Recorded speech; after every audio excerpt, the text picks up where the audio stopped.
Isso aí. José Ribeiro Neto. Meu Deus do céu. Fala pessoal, tudo bem? Bom, não tem ninguém ainda, o pessoal vai estar chegando aos poucos aí. À medida que o pessoal vai chegando, a gente vai... Enquanto isso eu vou ler seu currículo, tá? Pode ler. Rapidinho. Enquanto isso eu vou ler aqui. Pós-doutorando em estudos judaicos. Estudos judaicos na Universidade de São Paulo. Fala pessoal, tudo bem? Estou aqui com meu amigo Ribeiro Neto e José Ribeiro, da Faculdade Teológica, Seminário Teológico Ernesto Tonini.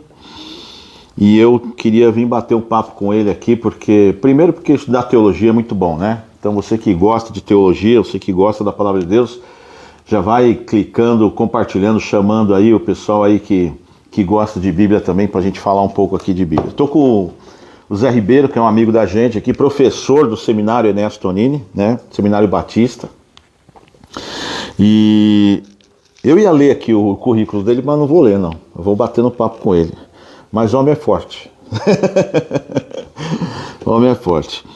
Você a gente pode chamar você de um hebraísta? É, muita pretensão, né? O que seria um hebraísta? Geralmente os hebraístas são os grandes clássicos que escreveram dentro das gramáticas hebraicas, né? O Gesênio, o Waltke. Eu dou aula aqui na aula de hebraico e de grego também. Então o pessoal costuma chamar hebraísta quem dá aula de hebraico e helenista quem dá aula de grego. E há uma briga entre hebraísta e helenista, né? Nossa! Porque aí um que dá aula de grego quer levar tudo para o grego. É o que dá aula de hebraico quer levar tudo para o hebraico. Eu dou aula de hebraico, grego e aramaico, então eu brigo com todo mundo, né? O aramaico ele fala alguma coisa com o hebraico ou está totalmente fora do espectro? O aramaico ele tem várias vertentes. O aramaico que a gente estuda chama aramaico bíblico, que é o período do 6º século a.C. Eram línguas aparentadas. Obviamente quem falasse aramaico não entenderia quem fala hebraico. Quem falava hebraico na época. Então se você, por exemplo, abrir a Bíblia lá em Neemias capítulo 8, vai ver que Esdras lia o texto hebraico, que é a tradição, todos os escritos de Moisés estavam em hebraico, e ele tinha que traduzir para o povo. Por aramaico? É, porque 70 anos no cativeiro, só quem falava hebraico eram as altas elites ou intelectuais ou religiosas de Israel. Se tiver pergunta, vai mandando para cá, tá bom? O Zé Ribeiro ele é especialista em hebraico, né? Traduz hebraico, é um doutor da USP, né? Como é que é essa história com a USP? É longa, tem a ver com esse seminário. Então nós estamos aqui no Seminário Teológico Batista Nacional Ernesto Tonini. Eu vim de um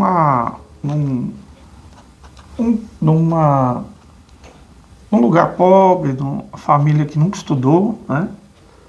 E eu terminei meus estudos no ensino médio e vim direto para o seminário. Eu nem sabia que existia a USP. Né? Uhum. Eu nem sabia. Você veio para esse seminário? Veio para esse seminário, só que era lá na Vila Mariana, né? Lá onde é hoje a Igreja Batista do Povo. Sei. Domingos de Moraes, 1100.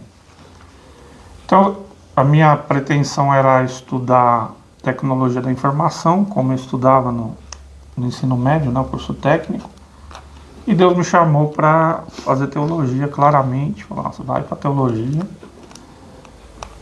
E eu nem sabia que estudava hebraico e grego, né? E aí eu conheci aqui o Dr. Paulo, hoje falecido, né? Mas ele foi o coordenador aqui. E ele que me mostrou, existe a USP lá, se você quiser se aprofundar, vai lá para a USP. E aí eu fiz primeiro aqui o mestrado em teologia, terminei o bacharel, o Dr. Paulo abriu o mestrado. E aqui eu trabalhei comparando a visão judaica, messiânica, com a visão cristã. E foi mais ou menos isso que eu trabalhei lá também. Né? Só que lá eu especifiquei, peguei Isaías 53 e fiz o mestrado. Mas lá. Chegando na USP, você teve que... Você fez uma revalidação na ocasião? Como é que foi? Não, aí eu fiz letras primeiro. Você fez letras na USP? Não, eu fiz letras em outra faculdade. Em outra faculdade. Lá de Mogi, né? Brás Cubas. Eu estudei lá. Estudou lá? Estudei, fiz um pouco de direito lá, né? Não deu nada certo, mas... Era bem grande a faculdade lá e eu fiz letras lá depois de ter feito mestrado aqui. Aí fiz alguns cursos na USP, que hoje é o meu supervisor no pós-doutorado, ele falou, cara, vem aqui para o mestrado, você tem um trabalho que você já faz. Eu falei, mas tem que terminar a graduação, né? Você foi convidado, então? Como você não terminou a graduação? Você foi convidado, então? É. Isso já é um milagre, né? Já é um milagre, né? Porque ser convidado para fazer mestrado e doutorado na USP Aí, é uma dificuldade imensa. Mas você tem que terminar a graduação. Eu falei, então, tem que terminar. Eu terminei a graduação e tem todo o processo seletivo também, né? Sim. O cara convida, mas você tem que passar pelo processo. É né? difícil, é difícil.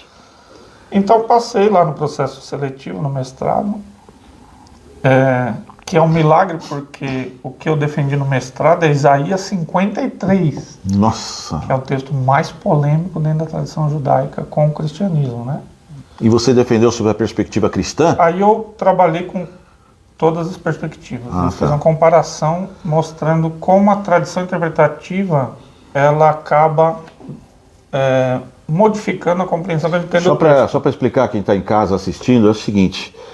O Ribeiro, lá na USP, resolveu pegar um texto do Velho Testamento que fala da vinda do Messias para os cristãos, mas para os judeus não fala da vinda do Messias, fala de algum outro assunto. Então interpretar se me corrija se eu estiver errado, interpretar esse texto sobre a ótica cristã e judaica é uma esquizofrenia. Não é isso?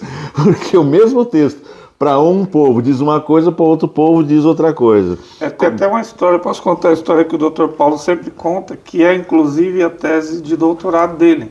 O Dr. Paulo foi nosso professor, coordenador, que ele fala que ele descobriu que o Salomão Ginsburg, um judeu da família Ginsburg, se você olhar algumas bíblias hebraicas, tem lá Ginsburg. Uhum.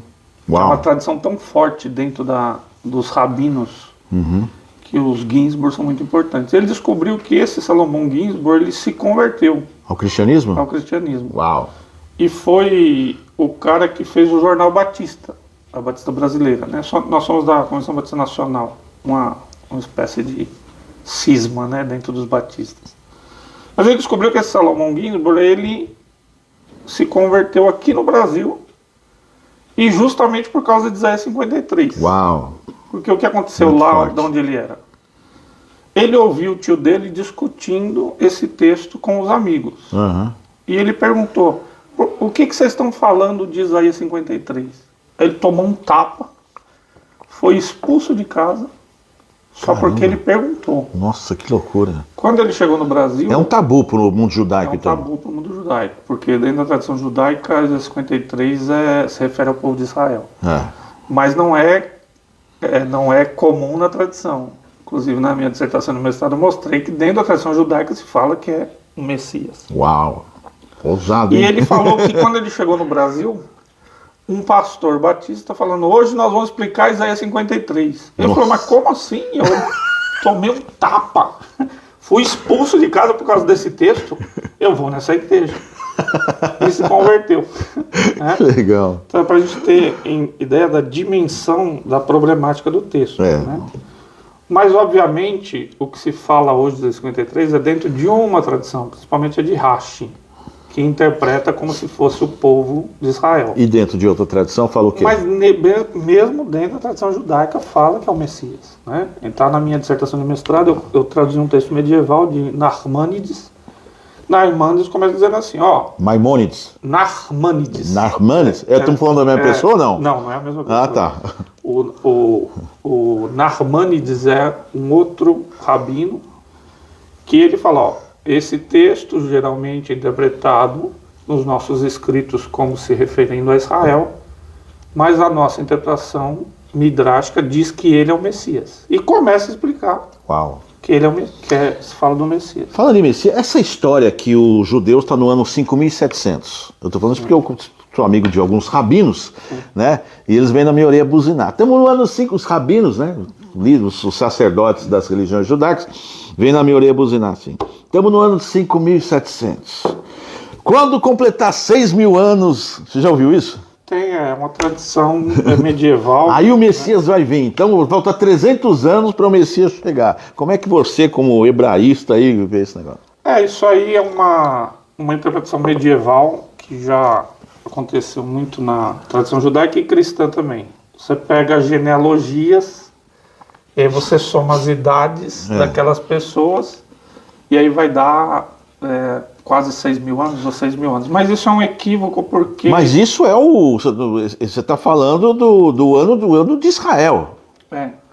Não, mas então, é porque... No Ocidente está no ano de 2023, mas sim, Israel está no ano... O calendário judaico está no 5.700 e pouco. 5.700 e tererê. Então, porque ele vai achar que pelas genealogias Adão nasceu lá no ano 0, no ano 0, E aí nós estaríamos no 5.700 e pouco. Mas é porque o cara pega literalmente as genealogias como se fosse filho dele. É como se fosse matemática pura ali, não, né? Mas o problema é que a palavra Ben, que é filho. Significa descendente. Ah, tá. Não fala que Jesus é filho de Davi? Mas Jesus não é filho direto de Davi, é descendente. Ben Davi. É Ben David. Então, se você olhar mesmo na tradição bíblica, você vai ver que há intervalos entre as genealogias. Entendi. Que aquilo, na verdade, são descendentes. Uau, que legal. Meu, grande aprendizado. Deixa eu te perguntar uma coisa aqui. Eu vou em cima, que senão a gente começa a pegar um assunto só. Vai lá. E a gente começa a aprofundar muito no assunto. E aí, meu amigo, até eu patino. Você entendeu? Então, fica à vontade, sinta-se em casa. Tô me sentindo em casa, Se tiver pergunta, manda aí. O pessoal tá perguntando aqui, o pessoal mandando abraço. Paulo Dota, abraço, Paulo Dota. Pergunta polêmica. Deus fala hebraico? A gente, na Bíblia hebraico é a língua de Deus? Eu brinco com os alunos assim. Todas as vezes que os anjos falaram com os israelitas, tinham que falar em hebraico. Tinha que falar em hebraico. Quando Deus revela a Escritura, revela em hebraico. E Jesus falava aramaico e quando ressuscitou, fala em aramaico com Paulo. Então o hebraico aramaico vai ter que aprender ou aqui ou lá no céu, né? Mas tem essa coisa, né? Existe toda uma... Quando Jesus ia curar, ele falava em aramaico, né? O pessoal mistifica muito a língua. Jesus ressuscitou, ele falou em aramaico com Paulo. Você não acha assim que o pessoal acaba mistificando a língua e para você se aproximar de Deus, você tem que então falar em hebraico, você tem que... parece até que é bonito chegar no púlpito e falar... que tá escrito. Não, mas não tem essas coisas assim, né? Por exemplo, eu vou dar um exemplo assim dentro do que eu conheço. O camarada vai falar assim... Gênesis 1, Bereshit, Barata, Elohim, não sei o que. Então, quer dizer, dá a impressão assim que você tem que pegar sei lá, a sílaba, né, meu, e trazer... Isso aí eu posso explicar. A gente ensina aqui o seguinte, o púlpito é uma outra realidade e você tem que evitar essas coisas. Porque a gente aprende... Porque isso fica meio que empavoramento, né? Não, é mais para mostrar conhecimento e geralmente quem faz isso não conhece, né? Porque eu prego na igreja na Zona Sul e raramente eu vou ficar falando palavras. Às vezes ficar falando em hebraico lá pra uma quê, cara? musiquinha que é divertida. Na guirava, mas, assim, não. Quando você vai fazer o que a gente chama de exegese, que é uma análise mais profunda do texto, não dá para fazer em português. Porque as línguas têm diferenças, né? Sim. Então, um entendimento mais profundo, uma dúvida que a gente tem em determinadas passagens, a gente faz a análise exegética. Mas quando você fala para pessoas na igreja, simples, Zona Sul, minha igreja é perto do Capão Redondo. Eu conheço, eu estive lá. Fizemos o xaropinho lá. Estava lá. Uma heresia misericórdia. Então você imagina ficar Bereshit, Bara Elohim, Netachamaim, Netaharetz no púlpito, né? Então é o que geralmente as pessoas ficam falando para demonstrar conhecimento que não tem. Então uma coisa é você fazer um estudo acadêmico, né, que na academia você tem que fazer estudos acadêmicos. Outra coisa é você pegar aquilo que você se aprofundou e transformar isso numa linguagem mais simples.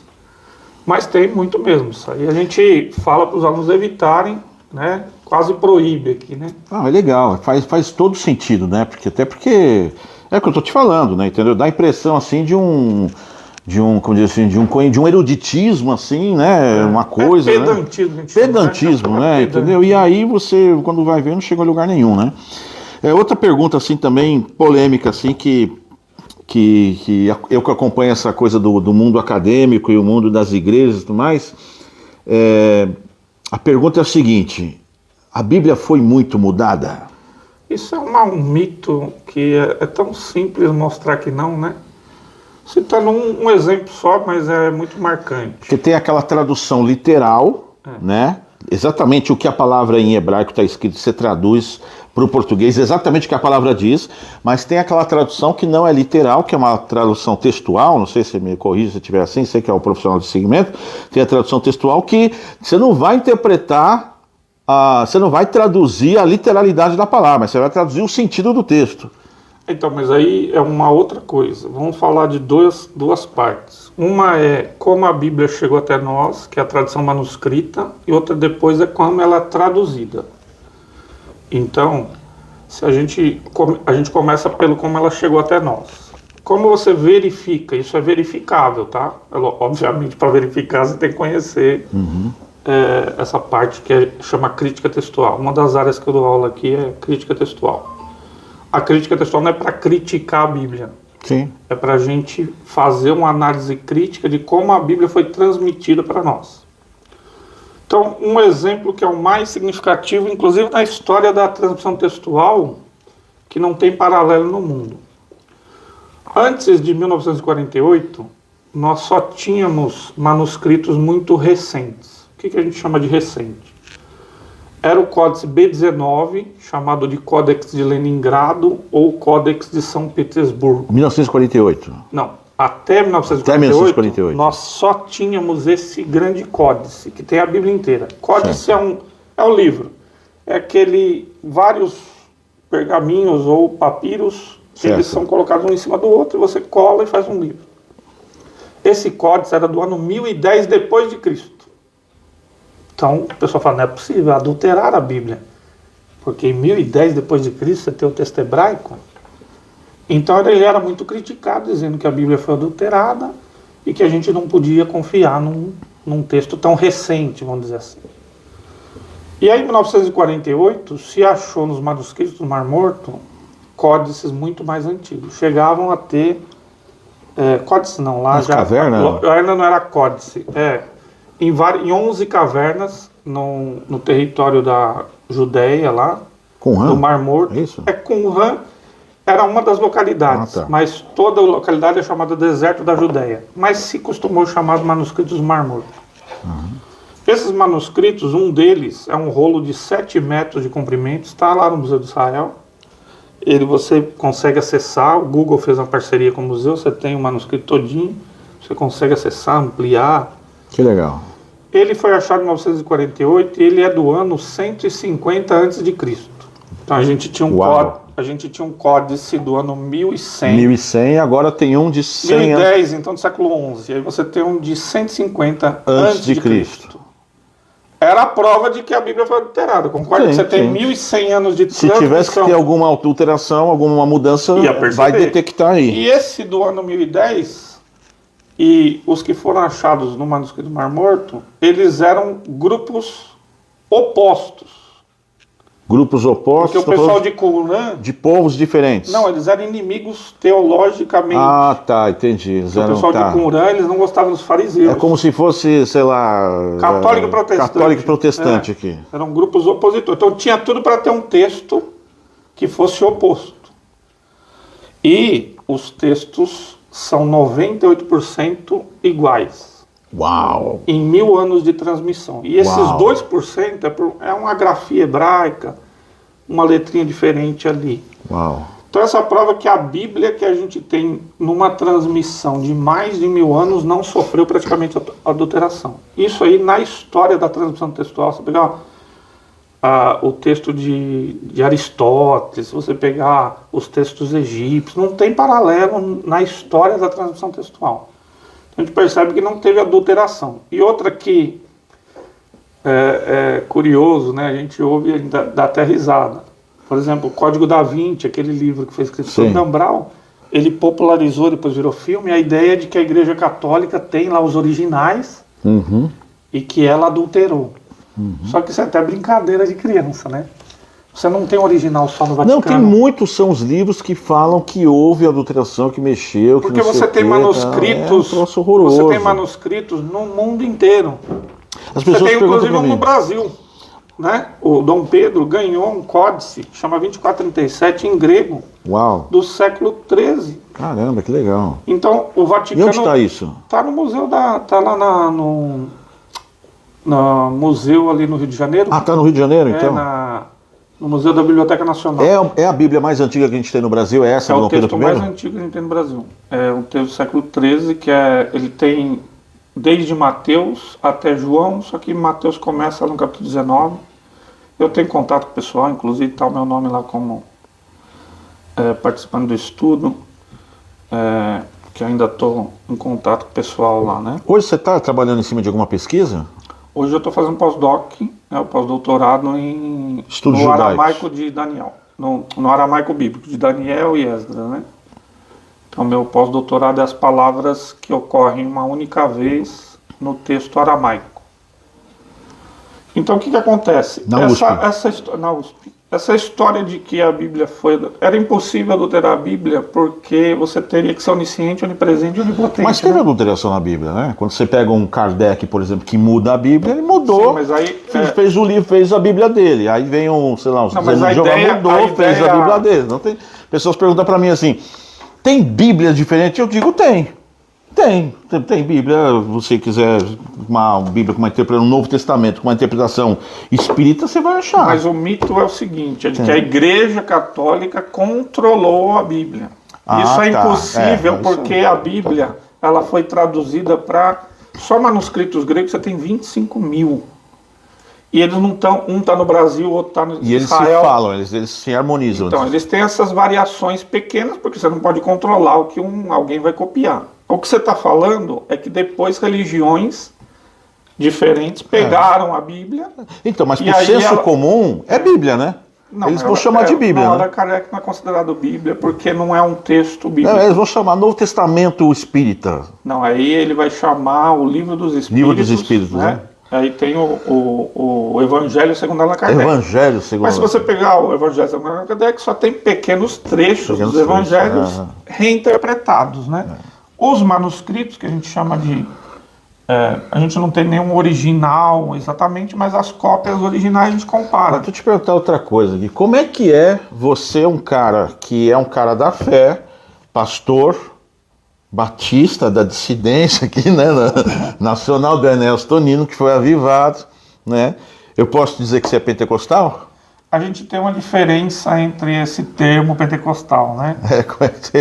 Como é que você se define? A gente chama renovado, ou avivado. Renovado, porque o avivado. movimento batista renovado, ele difere do pentecostal nos usos e costumes, no uso dos dons, né?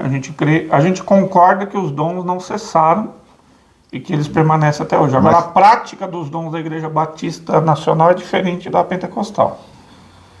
Então nós somos irmãos mais próximos dos pentecostais, mas com algumas diferenças entre as questões do dom, de como é a evidência inicial, né? E como é que você, sendo um cara que tem essa fé e essa postura, transita nesse mundo acadêmico, cético, ateu da USP? Como é que Então, você falar com aqueles caras lá que... É aqui que a gente foi vacinado. No Seminário Batista Teológico aqui, Batista Nacional, inclusive vou falar de novo do Dr. Paulo. O Dr. Paulo sempre, que era um erudito. O Dr. Paulo tinha formação na área biológica, médica, matemática, teológica e sociológica. Uau. Então, ele nos ajudou nesse entendimento de que ele é um homem de fé? Muita fé. Agora já falecido. Não, porque você... É um homem de fé agora lá. Se você está na biologia, o que mais? Biologia? Médica, biologia, matemática, Se você está na sociologia. medicina, biologia, sociologia, matemática, você se torna um homem de fé. Porque a pergunta do absurdo, ela se impõe diante dessas questões e você não tem como tirar Deus da equação. Pelo menos é isso que eu tenho visto, né? Então, quanto mais você pode ser um estudante que procura estudar brigando com Deus, tentando colocar ele como uma alternativa a ser eliminada, ou você pode estudar e essa alternativa vai se impor ao estudo, porque vai chegar uma hora que você vai bater na parede e falar, daqui para lá não tem explicação, entendeu? Mas aí o Dr. Paulo sempre fala o seguinte, as pessoas confundem a fé ela é a ferramenta para nós explicarmos as coisas sobrenaturais e espirituais. E ela só se dá por revelação. Deus escolheu revelar. Se Deus não quisesse revelar, nós não sabemos de nada. Então, quando a gente estuda teologia, a gente estuda aquilo que Deus escolheu revelar. Isso só pode ser explicado pela fé. Só que as coisas naturais, elas são explicadas pela razão, né? Então eu vejo até muitos podcasts, muita coisa, o cara querer fazer uma explicação racionalista da fé e tentar provar. Mas dentro da racionalidade também se chega na fé, você chega no impossível, chega no absurdo. Sim, mas a razão não é o instrumento para explicar a fé. Ah, sim, não, isso não é mesmo. E a fé não é instrumento para... Eu não posso explicar assim. Mas elas não se aniquilam. Então, mas aí que tá. As esferas são diferentes, entendeu? Eu não posso pegar e querer explicar essa mesa pela fé, que aí eu vou entrar no misticismo. Sim. Né? E eu não posso querer explicar Deus de uma forma racional. Sim. Eu vou entrar num outro misticismo. Sim. Então, as esferas são separadas. Não tem como explicar. Agora, alguém vendo as coisas de Deus e vendo que os céus manifestam a glória de Deus, como diz o Salmo 19, e o firmamento anuncia das obras de suas mãos, ele pode falar, pô, existe um Deus. Então eu vou procurar, e aí, pela pregação, pelo testemunho e pelo Espírito Santo, ele vai chegar a esse Deus. Vai chegar nessa revelação. Agora, ele não vai chegar a esse Deus de uma forma racional, tentando explicar as coisas espirituais, né? Senão ele vai entrar no misticismo. Então, a razão e a fé não são coisas opostas, mas você não pode explicar Deus racionalmente, que isso é racionalismo, né? E a igreja se deu mal nessa história, ela partiu para o liberalismo teológico, querendo explicar, querendo racionalizar demais as coisas, a né? fé, inclusive. Alguns vão falar, mas isso é fideísmo, porque você está tentando escapar das explicações, indo para a questão da fé. Mas é o que a Bíblia fala, né? Crer no Senhor Jesus, né? E todos nós que tivemos a experiência, e essa experiência é subjetiva. Eu falo isso porque assim, houve um choque muito grande da minha parte quando você começa a usar a ferramenta da razão, no caso da filosofia, e você acha que quando você começa a trabalhar o pensamento filosófico, o pensamento racional, a impressão que a gente tem é que Deus é um conceito que não vai aparecer no caminho da racionalidade, né? Mas isso é curioso, porque todos os filósofos tinham a fé. Então, e quando você começa na filosofia, você imagina... Platão, o mundo das ideias, não era ateu. Né?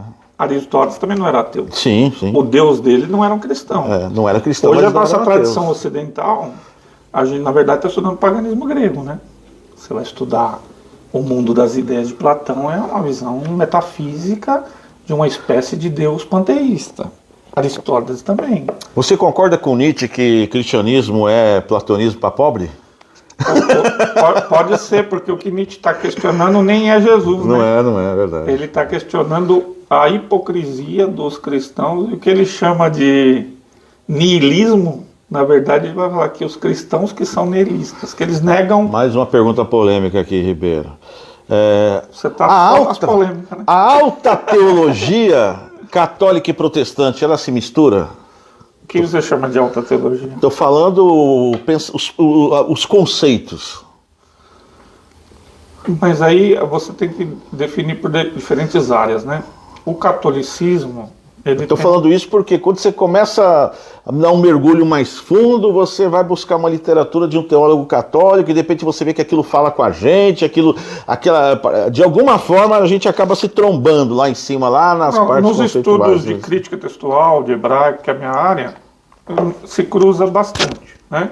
Porque você está trabalhando com evidência material de manuscrito, de texto hebraico, de gramática. Então, por exemplo, um grande gramático da hebraico Lambdin é católico, né? E o aluno dele, o Alan Ross, é protestante. Então, tem a gramática do Alan Ross. Não, eu leio o livro de padre que o cara cita um teólogo protestante. Não, mas aí que eu ia chegar para você. Deixa eu só explicar essa questão. A teologia católica tem poucos autores que se dedicaram propriamente aos estudos bíblicos, né? Quem se dedicou aos estudos bíblicos mais foram os protestantes. Então, na teologia bíblica católica, ele vai usar a teologia liberal protestante.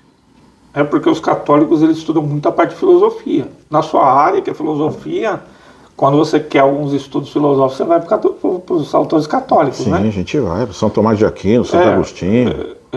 Esse pessoal, ele... Não, e outros atuais também, né? Que vão estudar... você paga Etienne Gilson é católico. Ele é católico? Não vai falar de Idade Média sem falar dele, né? Não, assim, não, pera um pouquinho.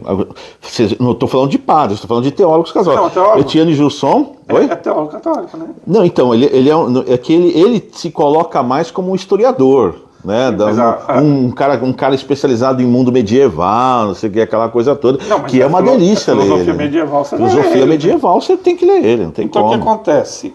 Na área de filosofia, você vai cruzar mais nas áreas técnicas. O Bergson se converteu, né? Você tem umas coisas assim, uns filósofos assim, casca grossa mesmo, cara, da alta filosofia. Mas quando eles vão para os estudos bíblicos, eles vão usar Bultmann, vão usar Barth, vão usar os teólogos liberais.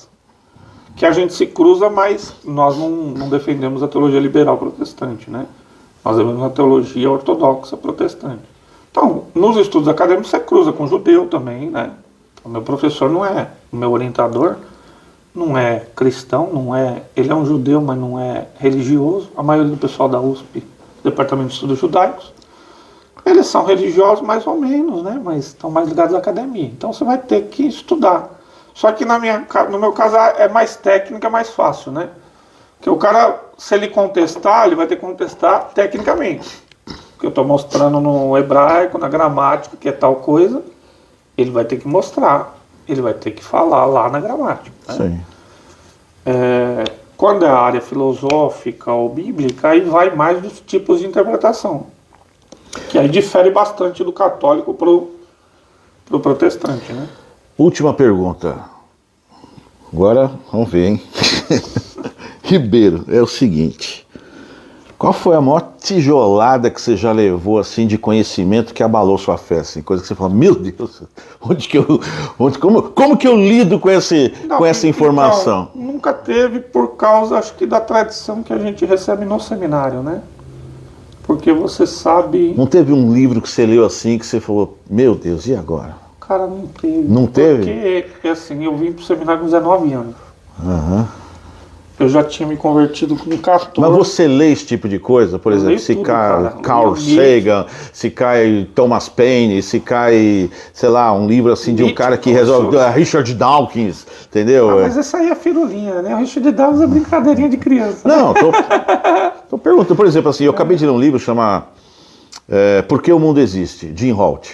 Né? E o Jim Holt, ele pegou e saiu atrás dos 10 maiores intelectuais do mundo hoje. Prêmio Nobel, não sei o que tal. Pegou os 10 e conseguiu um patrocínio, vou falar com esses 10 caras, fez a mesma pergunta, por que o mundo existe?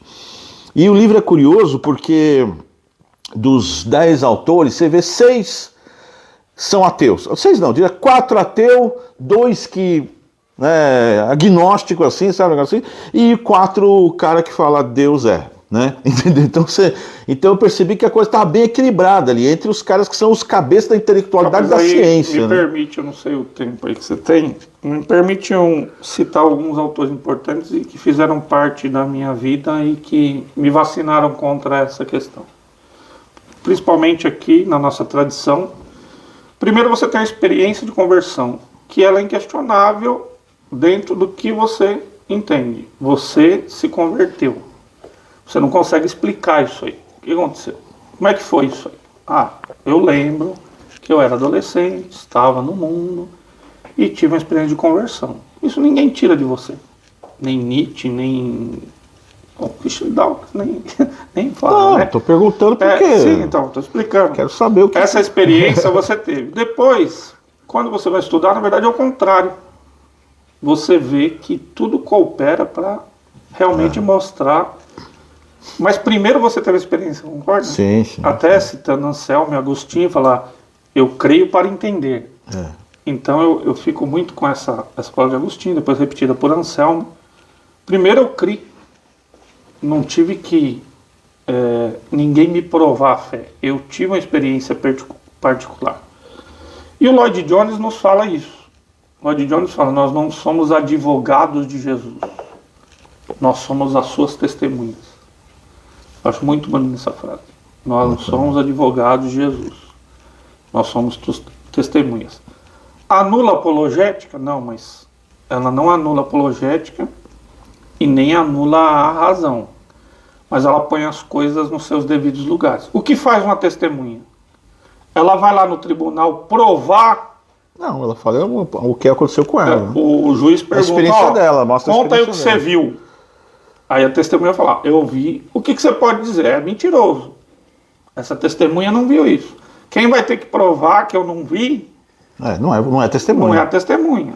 É o juiz que depois vem do advogado de defesa, o promotor. A testemunha está ali para testemunhar. Lloyd Jones era um erudito, era um médico. Escreveu uma tonelada de livro. Falou, eu não vou em debate, eu não debato com ateu, porque ele vai sair ateu e eu vou continuar cristão. Né? Eu tenho a dizer o meu testemunho. Você pode aceitar ou não. Então nós somos chamados a ser testemunhas de Jesus. Vós sois as minhas testemunhas. Ser-me-eis testemunha em Jerusalém, Judéia, Samaria, até os fins da terra. No testemunho podem aceitar nosso testemunho ou podem não aceitar nosso testemunho. Isso não é com a gente. Entendi. Nós só testemunhamos. Né? Tá bom. Agora, quando a gente se converte, e aí você começa a ler, seja quem for. Nietzsche eu tenho um monte lá, eu leio muitas coisas de Nietzsche. Mas, pô, eu vejo um cara que teve um conflito. Né? O pai era pastor. Sim, sim. Ele se decepcionou com a religião cristã, que não é difícil.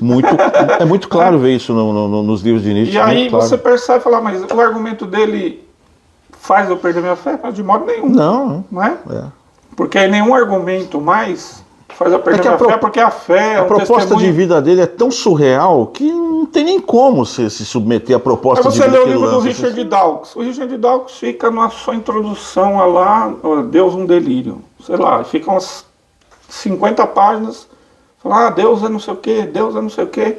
Se você for nas livrarias, o livro do Richard Dawkins está na parte de religião.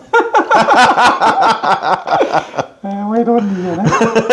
Então você vê pessoas revoltadas, né, com Deus, que não tiveram experiência de conversão. Então, sim, como eu me converti muito cedo, como eu faço parte de uma tradição aqui batista ortodoxa, eu fui muito bem vacinado. Quando eu cheguei na universidade, eu achava que ia ser até mais difícil. Entendi. Né? Eu tinha um professor que abria a Bíblia assim e falava as coisas. Falava, cara, é até brincadeira. Eu desculpa, o senhor não sabe o que está falando. Não dava nem 5 minutos de conversa, porque era tão infantil que eram essas coisas. A Bíblia foi alterada. Aí como eu já sabia tudo isso, você está falando do quê? Né? Então foi até muito fácil para mim, porque os argumentos eram tão insignificantes, né? Muito que eu legal. Pensava que ia ter mais trabalho. Quando eu cheguei na USP para falar de Isaías 53, teve oposições em vários momentos. Eu falei, cara, tá aqui, então, tô mostrando, você tem que ir contra o que está escrito. Aí isso é a interpretação cristã. Aí quando eu mostro que textos rabínicos falavam a mesma coisa, o cara vai falar o quê? Fala que é cristão? Narmândides era cristão? Compara Narmândides com as citações que tem em Hebreus, com as citações que tem no Novo Testamento, você vai pensar que ele é cristão, né? Jesus está voltando? Está sempre voltando, né? Mas como é que você vê esse acontecimento? A partir, aí tem uma que ele faz perguntas que cada uma demora... não, mas tem que ser... cada uma já precisa encerrar aqui. Tá difícil encerrar. Então, deixa eu só explicar a questão escatológica. A partir da vinda de Jesus, se inaugura o último tempo, né? Que dentro da visão escatológica de Daniel, a vinda do Messias é a 69ª semana. É a última semana. Se ele vem, falta só mais uma. Só que nesse intervalo aparece a igreja, né? Então, a partir do momento que o Messias vem, nós estamos nos últimos tempos.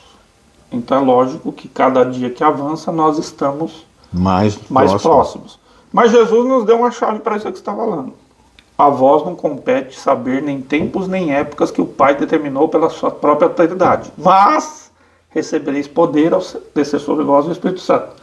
E ser-me-eis testemunhas em Jerusalém, Judéia, Samaria, e quando esse até os confins da terra.